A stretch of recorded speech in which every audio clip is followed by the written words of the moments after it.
Any knock before you go in? No.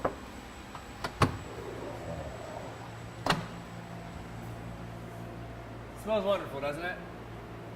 Wow. Yeah. So this is our hop cooler and hop storage. We keep all of our hops in here. Keep it nice and cool, about 45 degrees. Feels good in here. It's definitely a summertime retreat. I bet. But I like you to smell some hops. And we got a couple of things that are open. Okay.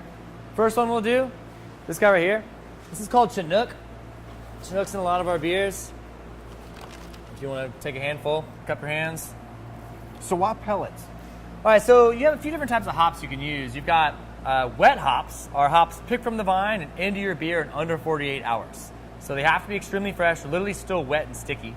Those are tough, number one in Atlanta, because we don't have hop fields in Atlanta. So that's borderline impossible. We have done wet hop beers. We have to overnight wet hops from a farm in Washington for the most part, Washington State. We overnight them to here, so in our beer. As soon as they arrive, we already got the brew kettle up and going, and we'll start adding them in. So like we're prepped and ready for that. Pretty challenging thing to coordinate. Did you just eat it? That's gonna be pretty bitter. Pretty bitter. There's also fresh hops. Fresh hops are gonna be your full cone hops. Those stay fresh for about 2 weeks, which is still pretty good. We use those in a lot of our beers. But for the most part, 99% of breweries are gonna use pelletized hops. Pelletized hops are basically, you get a big hop grinder. It's gonna grind up hops, and they're gonna compress them together. When you compress them together like that, instead of staying fresh and having those flavors and aromas for about 2 weeks, they'll stay good for 4 to 6 months, if not longer than that. So any industrial brewery that's making beer all year long are going to use pelletized hops because, number one, they stay fresher longer. They keep all the aromas. You get the same alpha acids. You don't lose anything by using pelletized hops. So give these a smell. This is Chinook.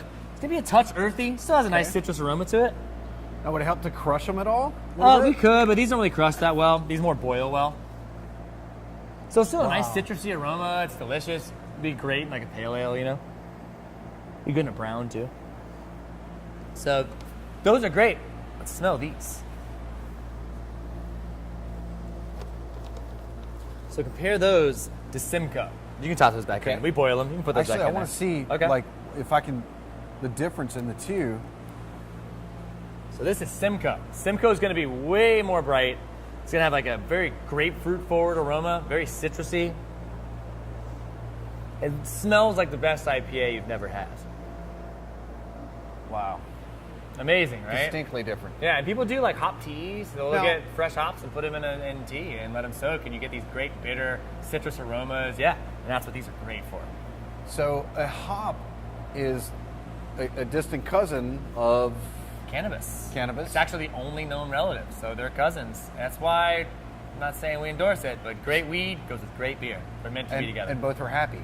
Both are very happy. So a hop is what is a hop? Tell me about the plant. Yeah, it's a flower. It's the bud of a plant. Okay. So basically, again, relating back to cannabis, it's very sticky. It's going to have a bud to it. So when you peel them apart, I might have some fresh hops somewhere around here. When you peel like the leaves apart, you're going to see these little like sticky, we call it globulin. It's the sticky stuff that's inside of a hop. If you squeeze it, the sticky stuff comes out. It'll stick to your hands. It's extremely aromatic and extremely bitter. And that's where all your flavors come from in your beer. You know, beer is only 4 ingredients. It's water, yeast, hops, and grain. Without any one of those ingredients, you cannot make beer. So hops have to be incredibly flavorful and incredibly aromatic to make it in those 4 ingredients. Now the Simcoe that's Simcoe. Yeah. The Simcoe is not as pungent as the Chinook. It depends on who you are. In my opinion, I think Simcoe is really aromatic. I think it's not terribly bitter, but very grapefruit forward. If you actually eat yeah, you're more bold than I have. I've done that in the past. I don't need to do it again. There's a flavor profile there. If you like really hoppy beer, what I want you to do is actually eat a hop pellet and then drink your beer. I like it's actually good. Beer. You can dry hop your own beer and drop pellets in it. People do that a lot. Yeah, not bad. We'll do that. You can also, we did a juniper berry IPA. Same thing with these ingredients. I've never eaten a juniper berry on its own. Didn't know it's not even a berry. It's actually a spice. Ate a bit of it. Will never eat one again. But it allowed my palate to figure out what that tastes like. And so in our juniper berry IPA, I was able to pick out every bit of juniper just because I ate it. And granted, that flavor stuck in my mouth for like 30 minutes. I couldn't get rid of the pininess. It's gin. You know, it's what gin is made out of. That's the primary component of gin mixed with various other ingredients is juniper berries. So sometimes eating these raw ingredients, sometimes it's not as pleasant as it is. You can get a sense of what you're going for, how much to use. Sure. And when you're drinking beer, you can pick it out. You can say, oh, this beer definitely has Simcoe, Amarillo, and Chinook. I can taste all three of those in there. And our head brewer Nick Knock, he makes single hopped casks all the time, and he's told me it's the way he's learned his hops was by doing casks, just doing a single hop, just Amarillo and this IPA. Wow. And you learn what the flavor profile is. Just Simcoe, you learn the flavor profile. More experimentation, the more education you get, the more learned you are, thus the more educated you are. So Absolutely. the way it works. Great. Pretty cool, right? Very cool. I got lots more to show you, so let's keep going. And the smell in here, how do you describe it? It's like a very wintergreen green. forest or Yeah. walking through a thicket. And no, it's very much like, the smell in here is very much like if you've ever smelled fresh cut alfalfa in a hayfield, if you've ever cut hay yourself, the smell in here is very much like a fresh cut hayfield or an alfalfa silo on a farm. Very springy. It's lovely. It's like spring year round. Yeah, it's like I said, this is our summer getaway in here. It's a great place to hang out and have a beer, especially when it's 100 degrees outside in our Atlanta heat. I didn't expect the hops to get in my mouth there. Yeah, Sure did. That'll happen. That'll happen. It's like drinking curdled milk and you spit it back out. But it is automatically already added an intense hoppiness Big time. to my beer. It just kind of scared me a little. Yeah. I thought there were chunks in my beer somehow. Well, we do a like lot. there were bats that. What we do a lot is we'll do these one-off brews where we'll grab a single hop. We did this series last week. We did IPAs from around the world, and we've got a different hop from a different continent, and all continents except Antarctica, of course. They're not gonna have hops. So we had all these different hops that we found so far. We don't know. Correct. I read in the Inquirer where there's like a civilization of Yetis that are growing maybe, hops and hopefully they're just drunk and in happy. Antarctica. But we did these series of IPAs where we actually took the stem out of a keg and we filled our keg with our IPA or a base IPA that's a dry hopped, and then we shove these pelletized hops into the stem and put the stem back in the keg. So when the beer is poured, the way kegs work is you put pressure into a keg, which forces liquid out the bottom and out the top. That's the way beer comes out.